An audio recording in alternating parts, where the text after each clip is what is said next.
Hey everyone, it's Aaron Morrow here, local realtor in the greater Seattle area. Again, it's our second podcast episode of season 1 here on Aaron Morrow Real Estate for Everyone here. I'm actually joined for my semi-regular co-host, Bryan Laflamme, fantastic lender I work with here in the greater Seattle area through Movement Mortgage.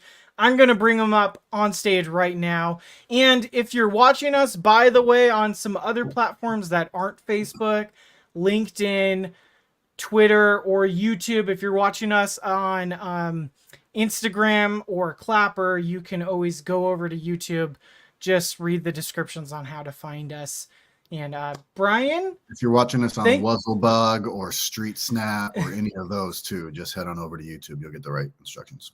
You'll get them. You'll be able to find us. We are everywhere, folks. We're on our podcast too. You can find us on Newsbreak. So we're definitely everywhere. So good. Well, glad to have you on, Bryan. I know we tried to get you on for our first episode, but didn't work out last week. But I was able to rope in some of my colleagues at last minute, so that was great. It was fun getting them on. And you're welcome, Internet. Yeah, thank you. Hey, I also wanted to mention, some of my followers on here or my subscribers, they've seen my playlist that I have on here that is my video testimonials from past clients. And, we've been working together for a while now. And I think there's 2 testimonials on there from past clients of ours, Miriam and Laura. So I'll just show them on the screen real quick. Like we were saying, we've got a few in the good pile. Laura. And we've got about 15 or 20 in the just horrible client experiences playlist, which in hindsight, that was a bad thing to create. Yeah, so we definitely nuked that playlist because I just don't know why we would, try to curate that and work so hard. I'll tell you guys, podcast listener and watcher, if you have any enemies, Aaron and I would be happy to do a horrible job for them, and then they go in the horrible experience playlist. That's what we do. We love helping your friends and families. We do a great job. And if you have enemies, we'll do a horrible job. We'll be very petty with you. We're full service. Full service. Yes, exactly. Well, Bryan is definitely the jokester when it comes to our podcast. So. That's probably not serious. No, it's good. Yeah, fantastic. Well, Bryan, I know last week we were actually going to want to talk about some interest rates and kind of how they're going a little bit down, a wee bit down in an opposite direction. Yeah, I mean, I know they kind of hiked like crazy over, the last 20 months or so, since March of last year. I don't know. It feels like it's been 20 years. I don't know. It does. But since March last year, we've just been coming to work and getting kicked in the gut every single day. Yeah. Seems insane. But it looks like we turned a corner. There's been before. I almost turned one of your videos in a reaction video just because I was getting so excited watching your commentary on this pivotal shift that we're kind of entering with the slight dips that we're seeing. And you know what?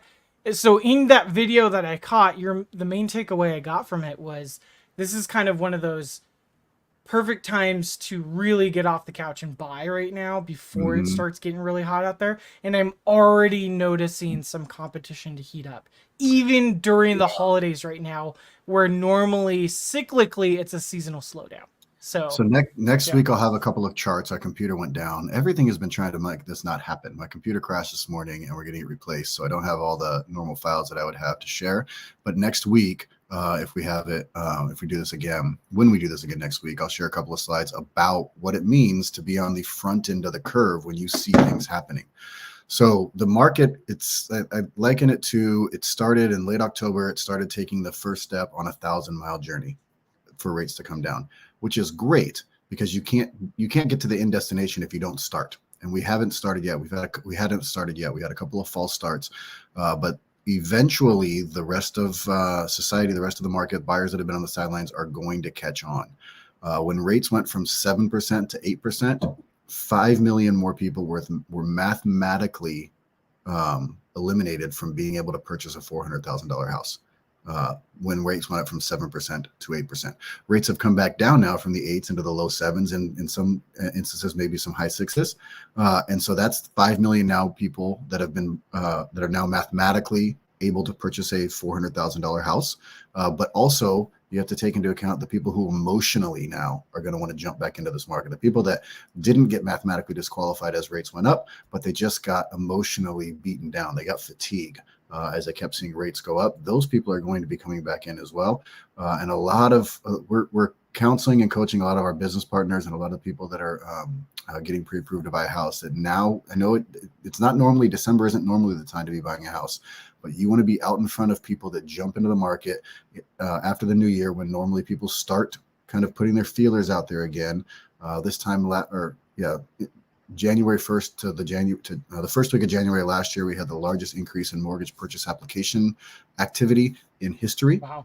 And you'll remember that in January last year, rates went down to 5.99% before coming back up in February with some pretty negative jobs numbers. But the market spoke that as rates went from, the high 6s to low 7s in November, December last year, where we got all the way up to 8 this year, we got to the high 6s and low 7s at the end of last year. And when we went down to just 5.99, the market spoke and people jumped in. I want to be the person who's acting before that. I want to be the person who has less competition.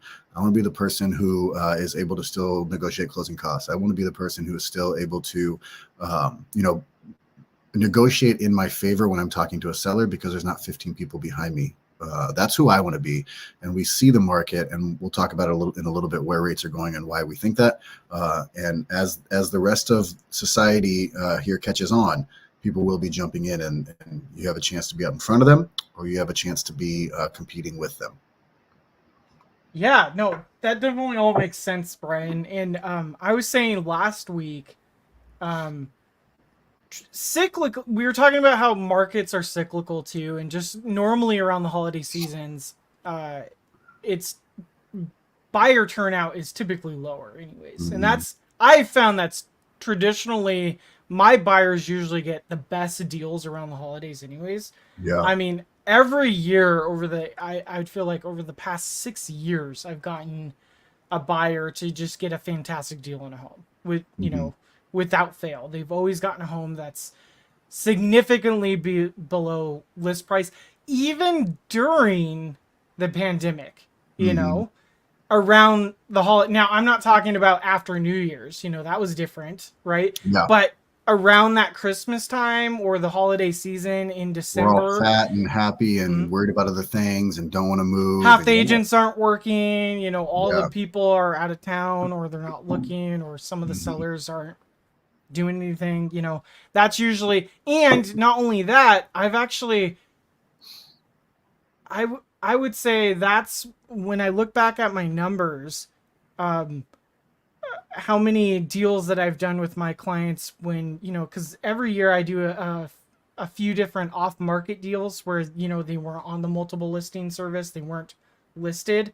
Right. I get, at least one of those are around that time frame too. So, and that's another avenue that a buyer can go down to get, secure a really good deal, is finding an off-market deal that's not on the MLS. So, yeah, those seem to be more and more popular. Up until November, we had been trending nationwide at the lowest level of new listings each week in history on record. So each week, the amount of properties that came onto the market that week were lower than they'd ever been for that week of the year, for 15 consecutive months until November, when rates started to move down a little bit.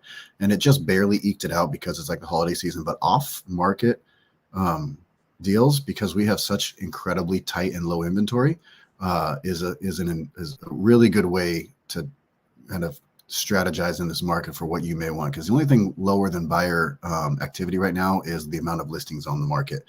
And buyer activity is going to fix itself as rates go down, but that's not going to add more listings. Off-market deals are going to be a great way. We have a supply issue still, and we're still going to have a supply issue once rates go down and buyers come back into the market.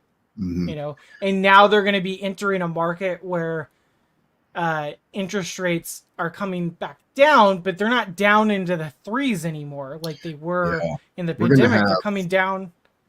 we're gonna have pandemic like feeding frenzy with buyers, but rates are gonna be at 5.5 instead of 3.5. And house prices are still going to be strong. Like for the Seattle area, we're Yeah. still one of the top 10 most expensive areas to live in the United States. And that's not going to change because we don't have the house. I think I did a thing last November or April about the last 10. I did a class inside of our Inner Circle Facebook group, a Facebook group that we have for business partners. And I looked past at the last 10 years from 2012 when the market bottomed after the 2008 housing crash. Market bottom in 2012 and started to come back up. And for 10 consecutive years, 11 now in 2023, so-called experts had called for a housing crash, a housing bubble and a housing crash. So I went through all of their logic, what they said would happen, and then what actually happened. And what the conclusion I came to after diving so deeply into all of that research is we're unfortunately not going to have enough inventory until a certain generation gets a certain age and starts to leave the housing market without buying new houses. So when the baby boomer generation moves, and it's going to be about 2030 when the youngest of them will, the youngest of them will be at an age when most of them are moving into assisted living or unfortunately passing away with just normal lifespans.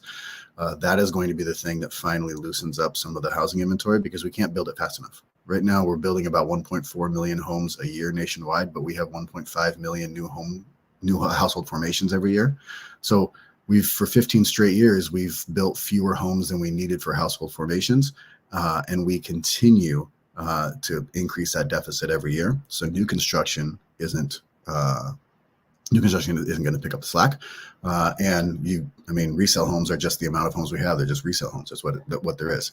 So we have a bit until inventory loosens up. Unfortunately, it's expensive. I completely agree with you, and not to take us on a wild tangent, but not only that, but with all of these corporations that are buying up the resale market as residential for rental properties. Yeah. And there are large pockets of the United States where there are these new construction developments that are being built for rent. Yeah. So I'm not seeing them so much in the Seattle area, but there are these pockets of the US where these companies, they're building new construction properties as large master plan communities, and all of them are for rent. You can't buy these houses, you know? And rental properties. So hedge funds, as of June 2022, which is the latest data that I have, hedge funds own 3% of all single family homes in America. That's incredible. That's a huge number. Now, if they put that onto the market as new home inventory, it's not going to really get us to where we need to go. A lot of people thought the Airbnb as Airbnbs became less and less profitable and people post-pandemic stopped wanting to travel quite as much and stay in Airbnbs, they thought, hey, if all these Airbnbs go back on the market, the short-term rentals go back on the market, it's going to really, flood the market with inventory. Airbnbs are less than a million, less than 1% of home inventory. It's not going to, it wouldn't have an effect. But hedge funds own 3%. And there was a bill just introduced in Congress to ban hedge funds from owning residential real estate, which I am 100% for. I think in Germany, you're tapped out at like 10 doors. There's European nations that have dealt with this already. And what these hedge funds do is they come in and they buy a bunch of homes in an area, and then they rent these homes out, and they buy the last home, a lot of times, not every time, will buy the last home more expensively than they bought the other homes, and then that ups the value of all those homes. They rent them all out. They can set the market for rent, and now they have an appreciating asset because they've taken supply away. So it's going to falsely appreciate. And they get a dividend every month in this rent. It's genius. And they can buy these things for cash. So they don't really have many carrying costs either. It's the same as buying a stock and letting it ride. But what it does is it pushes out Joe and Johnny and Sally homeowner from being able to buy their first home. I agree. I think it makes it hard for everyone. It's making it's I hate to use this term because it's not trickle down economics, but it's a trickle down effect as far as like it's tough on the renters, it's tough on our normal average Joe homeowners. It's tough on even like the normal landlords that are The mom not and pop, in like, the bit. Yeah, they're yeah, non-corporate landowner, landlords. yeah, we had Um, some legislation that was put up in Tacoma, some local legislation about what you couldn't evict a family during the school year. If you're a landlord and you had to give them so much notice. It just made it really much more difficult for a landlord to evict a renter, which you shouldn't be taking advantage of people not paying your rent if you can pay your rent. But also like you said, most landlords are just mom and pop. Somebody who bought a first home, and then instead of selling that home, they wanted to give it away, put it in their estate to pass down to their children. They rented it out and bought another home as they moved up. That's most landlords. Most people that are landlords own 1 to 2 houses, and that it really affects those hedge funds coming in and buying. Really affects those people, and that sort of legislation is trying to stop big corporations from doing that, but most are mom and pop. Now we'll get past. Let's wait and see. Let's wait and see. Yeah, probably. Maybe. Lobbying, we'll see. It might get killed. Yeah. Also, trickle down economics has always had a negative trickle down effect. So something did trickle down. Yeah, it would be a nice positive trickle down economic effect. Yes. But yeah, no, I definitely agree with you. And again, to come back to the interest rates, and one more thing that I did want to mention is just for our listeners that aren't local to the Seattle area but are thinking, because we get a lot of people that are come to our channel and are contemplating making the move to the Seattle area. Some people, when they start, thinking about making that move, they look into the rental process over here, and sometimes it's really tough to find a rental here too. Like, our rental laws are so strict on both sides for landlords and tenants. Like, it's gotten so tough to basically find a rental and to qualify to get into a rental, where I tell all my home buyers that, I think you're shooting yourself in the foot if you don't at least look into what your options are. Yeah. To see if you qualify to buy a home. If you're going to move over here, why not at least look into the home buying process to see if you qualify now, or at least get an idea of what, let's get a baseline going of where you need to be, because the worst case scenario we ever get is someone just doesn't qualify yet. And what do they need to do to get there? What can we do? What sort of problems do they need fixed? And this is your arena. That's not on me, because you're the one of the most pervasive myths out there still is you need 20% down to buy a house, and so then people don't even look into it. They think, well, I'm going to have to rent because I don't have 24% down. They don't even allow themselves to contemplate, or they don't let it into their consciousness that I could actually be a homeowner. And it's such a pervasive myth. And I will tell you, we've helped over 100 families this year, and I could probably count on 2 hands the amount that put 20% down. It's just not a thing that is normal. And why would it be? I'm a big fan of leveraging other people's money, and a quick math problem of, if you put 5% down on a $500,000 house, that's $25,000. And if, historically, say you buy in Pierce County, the historic appreciation rate in Pierce County is 5.06%. So say that house goes up normally 5% next year. Well, if you've put 20% down, which is $100,000, that's awesome. You've made 25% of your money because your house went up 25 grand. That's great. But if you had just put that 5% down, you've doubled that money. So the return on investment, the more you leverage, the thing that's so unique about real estate is the ability to leverage an asset with relatively small amounts of money. If you can afford the mortgage payment comfortably, why would you put more down than you have to? You can use that capital to do anything else that's going to make you give you a return, but your ROI is going to be incredible. And say it goes up 5% again the next year, that's compounding from the 525. Now you're at 551, 250. So you've got a 200% return on your money in 2 years by putting that 5% down, and you've already got to live somewhere anyway. So it's an asset you get to utilize, you get to make memories in, you get to live, you get to pass down. If you set up your estate plan correctly, you can pass it down with very little taxes to your heirs, and you can leverage such a small amount of money. It's fantastic. We were talking about that difficulty of people thinking that they can't even purchase. The rental market is at an all-time rental vacancy rate. They're at an all-time low, so it's hard to get into rental anyways. And you don't have to have as much money as you think you do. I do tell people, like, everybody can buy a home. It's just a matter of where you are on that journey. There is a journey that leads to the front door of your house, and maybe you're on the front steps right now, or maybe you're down the street. But just finding out where you are so that we can build a plan to get you where you want to be, whether it be tomorrow, next month, 6 months, next year, or a year and a half. Like we talked about at the beginning with interest rates taking that first step of that 1,000-mile journey towards working their way back down. And they've taken multiple steps since then. You can't start a journey, or you can't finish a journey if you don't start it. And talking to a lender, talking to somebody you trust, to just kind of get a snapshot of where you are and how and what steps you can take to get to where you want to be. It's just a fact-finding mission, and it is the smartest thing most people can do. There's so little pressure to just find out where you are. I completely agree with you, and I think the biggest obstacle in the way for most people is that, well, a couple of things. It's the unknown. It's just the lack of what they don't know. They don't know what they don't know, right? But it's also that fear of just having to go through being told no, Yeah. And I think it's also, we have a huge issue I think just socially, just how our nation is. We have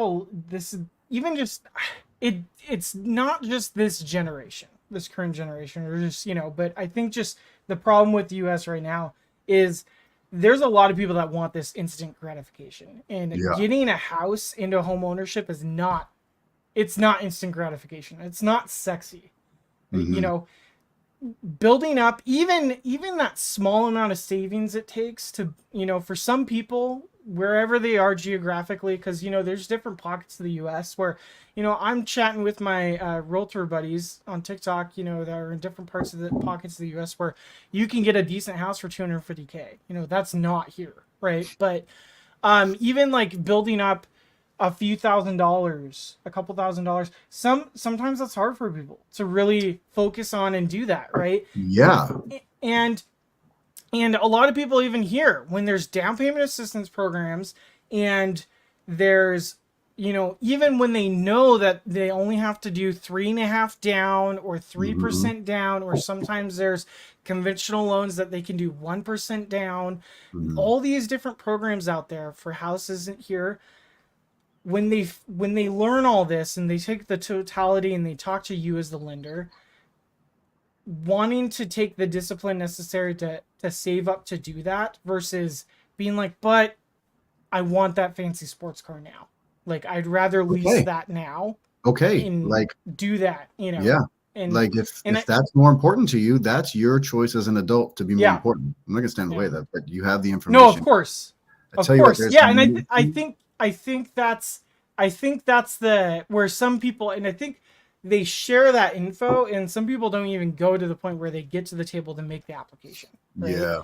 So I think that's where we run into, where I talk to some people because there's a lot of times where, like, when I talk to all of my, real estate peeps around me, right? And there's a lot of, you talk to clients that really seem excited and generally like, hey, homeownership is something I want to do. Like, this is something I'm really into. I really want to become a homeowner. And that's what we're here to do. We're here to help improve and change lives through real estate, through homeownership, right? But then there's that disconnect. The moment you introduce them to a lender that like and trust, that they should talk to and get that next ball rolling, some people never start that next step. No matter how meaningful you've made that handoff, they'll never take that next step into making that. It can be very intimidating for people and very vulnerable, and they can feel very I agree. And I think it's because as a society we set up that how much money you have, or how many what your credit score is, or how much money you make is some sort of reflection on your value as a person. And we try very hard at the Laflamme Group to dispel that myth that means nothing. Also, I don't remember tomorrow what your credit score was or how much money you make. It's just a formula that we got to plug in to be able to get you to where you want to be. But we do believe in this society a lot that is something that speaks to our value as people, and it's just absolutely not. What speaks to your value as a person is taking a risk, doing what's best for you, doing what's best for your family, even when you're scared. And I got to tell you, selfishly, there's no feeling like being able to sit across from somebody or Zoom with them and let them know that, yes, they do indeed get to buy a house. They never thought they could. No one in their family had. They had no idea that they could buy without 20% down, or that there was down payment assistance, or just that, like that feeling that you get when you give people keys and they're homeowners now, and being able to sit and be like, yeah, you get to buy a house. And there's so many meetings where I cry with them. They just, mostly because I prank them and then they get scared and I ruin the whole moment, and then I cry. Or you prank me, you know, Yeah. you have them call me like right before closing and be like, I don't want to work with Bryan anymore. Like Miriam. You know? Yeah. Yeah. Yes, you No. do. Yeah. She was fantastic. I completely agree with you, by the way. Like that, I mean, it's one of the big whys of why you do it. One of, you know, I love working with everyone that's looking to buy or sell, and, you know, Yeah. move up buyers, people, you know, retirees that need to downsize. And but I still always go back to, I love working with first time home buyers, just because that's such a phenomenal life-changing thing when they get the keys to their first home, that they get a call theirs. Yeah. That is like the drug to me every time. We get to be a small part of something that's so memorable to people. Whether it's their first or their fifth, it's a big deal. It's memorable, especially though when it's their first. Especially when it's their first. And there's Agreed. just something about the pride of when I go into Lowe's is different, going to Home Depot is different. Like everything is different when it's yours. Yeah, exactly. Well, You want to talk about rates? yeah, let's talk about rates. Do I need to pop something up for you? Let's see. Yeah, I'm going to do a little screen share with you guys, and I'm going to bring you Okay. through kind of a history from the beginning of COVID till now, what's been happening and why. Okay, perfect. So bear with me. I'm on a different computer and the screen is a little smaller, so it's not going to be quite as fluid. And you guys don't have to understand all that's going on here. I'll explain it as Brian's main computer got like nuked right before we were going to go live. So. But we persist, right? We are soldiering on. Yep. We are. So this is if this is a 10-year treasury market. And if you notice these daily moves, green and red, each of these candlesticks are a daily move. Look at these huge moves. This is March 2020, the very beginning of COVID. Look at how they dwarf the rest of the daily moves. There's been some large ones, but none as large as this. And you guys remember all the fear that was going through society. And we didn't know if we were going to shut down the economy for good. We didn't know what was going to happen. We didn't know if we were going to survive. There's so much fear. And the market hates uncertainty. And that's all we had was uncertainty. So that's why you see these huge moves up and down, up and down, up and down. What happened was the Federal Reserve stepped in and they started purchasing mortgage-backed securities and 10-year treasury notes. They dropped their federal funds rate to zero, and they started purchasing mortgage-backed securities and 10-year treasuries to calm the markets. The U.S. bond market, which is the largest market in the world by a long shot. It's not even close. And the mortgage-backed security market to calm the housing market as well. And so you can see these very low 10-year treasury yields, 0.5, 0.6. We got down to 0.2 something, 0.25 as our lowest. You don't have to understand what any of that means. I just want to walk you through as we're moving here. Even these moves up aren't real big moves up. This is what was keeping rates at the 2.5, 3. The Federal Reserve continued to buy mortgage-backed securities and treasuries all the way through 2020, all the way through 2020, almost all the way through 2021, well, all the way through 2021. In October of 2021, they announced that they were going to taper those purchases of mortgage-backed securities and treasuries. So they were buying over $100 billion per month of these things, which is an incredible amount. And they said that, well, all right, I think we've done what we need to do. We're not going to get into what we think about how long they went or what the effect on the economy they had. That doesn't matter. We're just going to talk about the facts. They said, we've done what we need to do. We're going to slowly taper down these purchases till we get to zero. So in October of 2021, they announced that, and they started tapering these purchases, buying a few less mortgage-backed securities every month and a few less treasuries every month, until eventually in March of 2020, they got down to buying 0 mortgage-backed securities and treasuries every month. And that was right around here. And then look at this move, this shot up, interest rates went up quickly to match with inflation until the summer of 2021, where inflation came down for a bit and then shot back up through the end of the year. We finally had a good inflation report in October of 2022, and you can see that right here. November 10th of 2022 was our first positive inflation report where we showed non-month over month growth of inflation. The Fed had been raising their federal funds rate over and over and over again. Right here in June of 2022, they raised it at 75 basis points for the first time in over 22 years. So they're being very aggressive. And what the Federal Reserve does when they raise their federal funds rate, or they try to take money out of the economy. So the federal funds rate, a lot of people will conflate it with mortgage interest rates. So when the Fed dropped the rate to zero, I got a lot of calls of people saying, oh my gosh, did the Fed just drop my mortgage rate to zero? Or when the Fed started raising rates, it said, did the Fed raise my mortgage rate? Well, no, the Fed doesn't do that. The Fed raises and lowers the federal funds rate as a way to either restrict money flowing through the economy or to push more money into the economy. The federal funds rate is just the overnight rate that banks or charge one another for in order to have the liquidity required on hand for the next day. So they get it either from bank to bank, and it's an overnight loan, or they go to the Fed cash window, and they do what they call repos. They trade treasuries for cash, reverse repos, cash for treasuries. So it is what the bank or what the Fed charges. The federal funds rate is what the Fed charges for those loans. And then that affects a lot of other things throughout the economy. It'll affect your car interest rate. It'll affect your credit card interest rate. It'll affect your HELOC rate.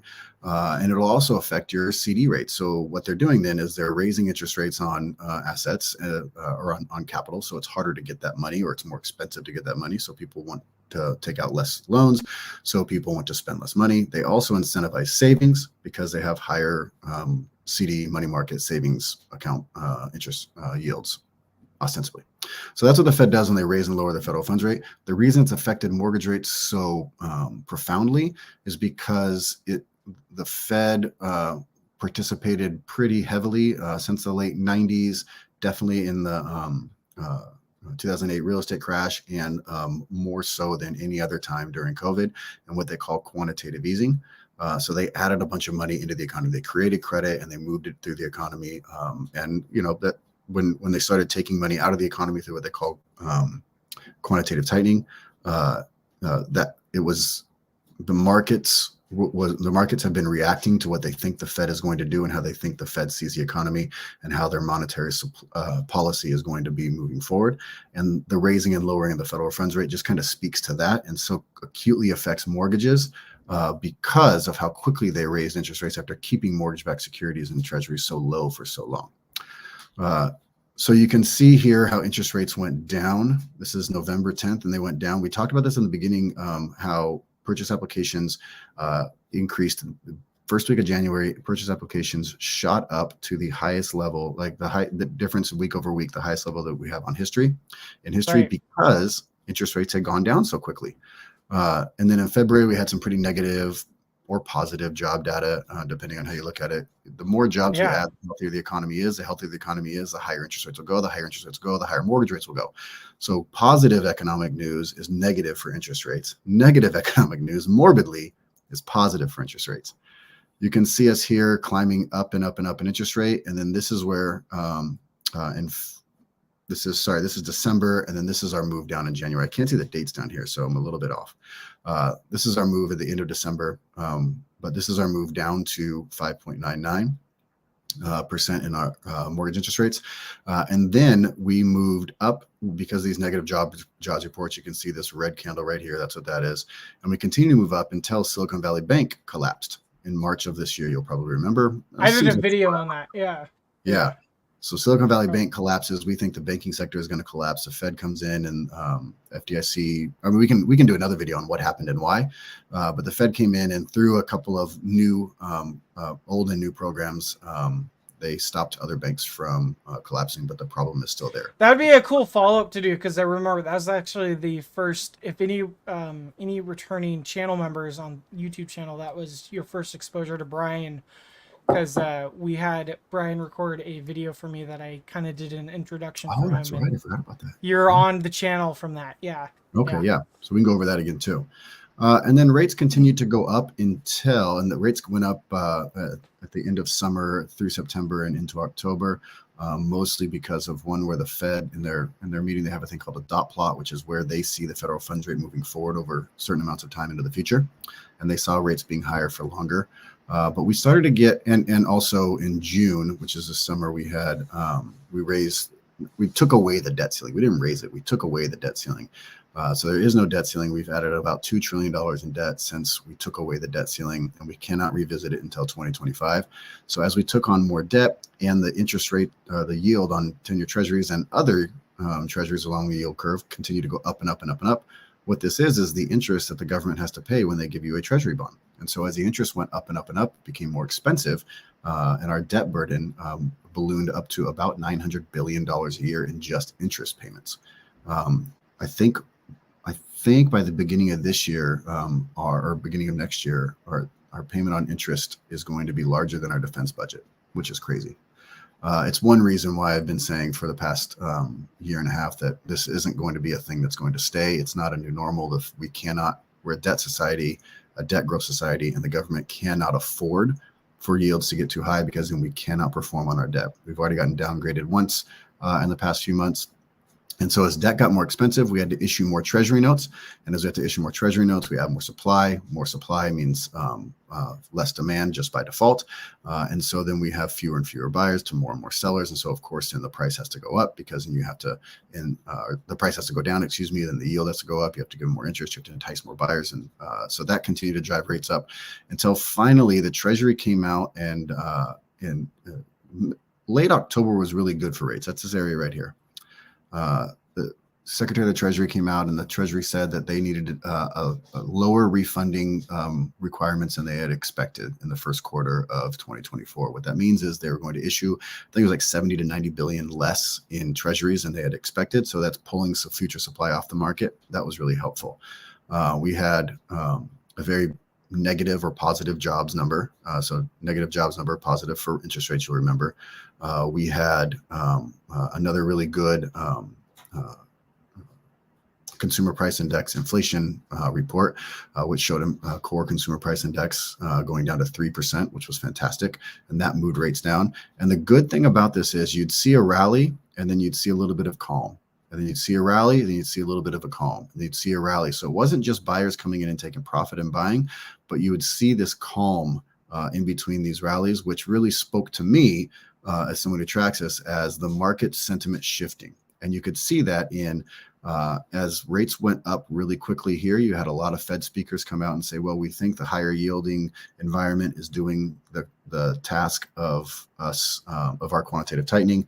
And we're probably not going to have to raise interest rates any more than they currently are. And then as we started to go down, you would see them change their tune. And even Chairman Powell, the chairman of the Federal Reserve, was saying, hey, I'm not sure if we're sufficiently restrictive enough. We may raise again, but the market just didn't believe him anymore. He was the 10-year treasury was front running, and he didn't want it to go down too fast. So he tried to throw some cold water on the market, but they just didn't believe him anymore. And so as we continue this move downward, this is where I called it, say we did, the first step in a 1,000-mile journey. As we continue to move down, we continue to make steps on that journey towards lower rates. And it seems like the market is moving in a way that they expect rates to continue to go down. They expect the Fed to be cutting rates, I expect, in the first quarter of next year. And I expect us to either be pushed into a recession or some sort of regional banking crisis that is going to have to be stepped in and solved. And that is going to be positive for interest rates. As the unemployment rate, it went down on Friday, but as it continues to move up, which it will, then we're going to be pushed into a recession, which is always good for housing and always good for interest rates. So I think we're going to be on this channel a lot more, and we're going to be talking about rates a lot more regularly. So you guys can follow along if you're watching with what's kind of happening week to week or every other week to every other week. This is a very quick, down and dirty, like 101 of what's been happening.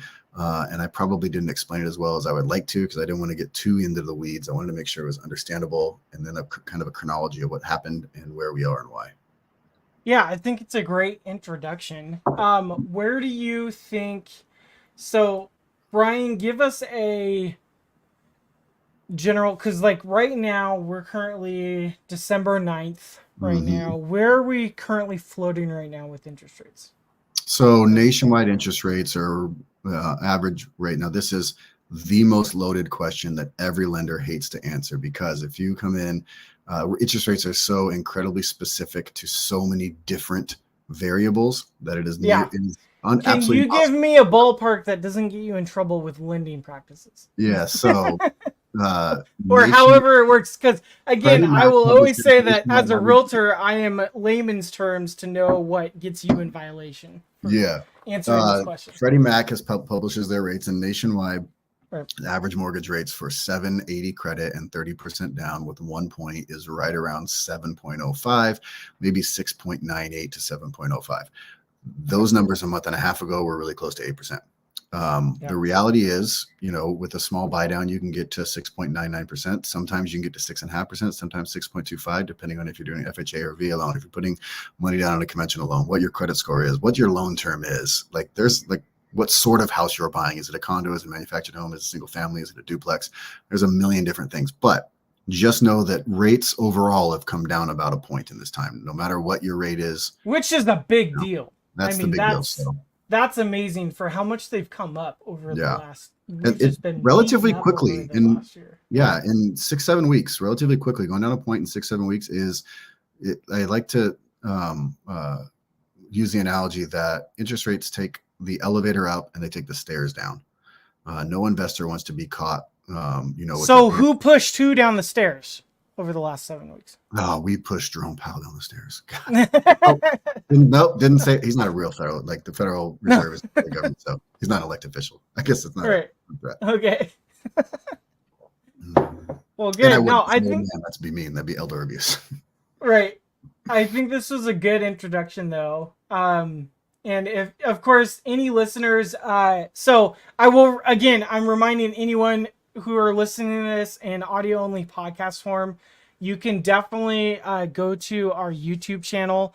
That's if you look up on YouTube, it's at Aaron Morrow Realtor, Seattle, Washington, or there should be a link to the YouTube channel on the podcast. So then you can actually go watch this in video format. So you can follow along with what Bryan was saying if you're more of a visual learner. I'm a visual audio learner, so I kind of need both to be able to track what's going on here. But I'm just no, dumb. it's good. I'm just a non-learner. You're just a non-learner. Yeah. It's good.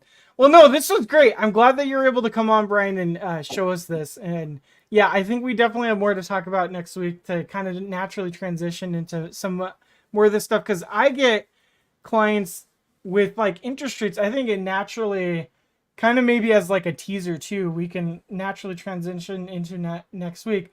I think the biggest thing I get when, and this might be another loaded thing for you, I get clients all the time that are always like, well, I saw a posted rate somewhere that said blank this, but why, because my credit score is 620, why is one lender claiming this and the other lender's claiming this on me? What truly is the rate, So I think it'd be good to maybe like cover some of those questions so then we can kind of just give some of our viewers some clearer guidance onto how all those practices work. Because what would be nice to cover through this channel is people to have a better understanding of how the I know really well how the real estate side of things work, and I'm kind of doing this and partnering with you on this to actually understand how the lending side works better as well, teaming up with you, just because it'd be nice to be able to answer those questions better for those clients out there that just get so confused and in the weeds on it, because a lot of times it does get confusing.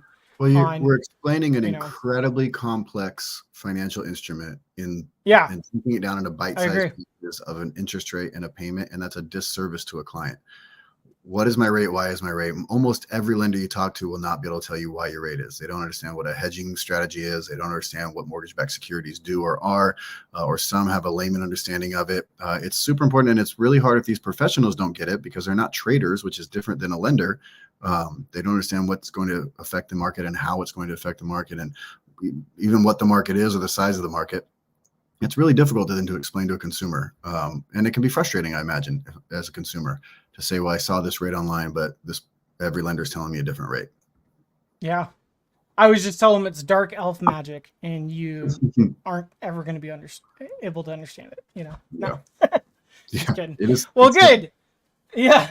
Well, Bryan, that was awesome. Very thorough. You know, we're at the 45-minute mark. Oh, wow. Anyone that has any questions on this, if I missed any of your comments, because I'm so focused on the live, I will answer everyone's questions. I'll get back to your comments once we go back to this. Quick reminder again, this was Bryan Laflamme, my co-host.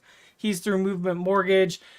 He works with anyone through all of Washington State. My name's Aaron Morrow, realtor in the greater Seattle area. I work with people in King, Pierce, Snohomish counties, buyers and sellers.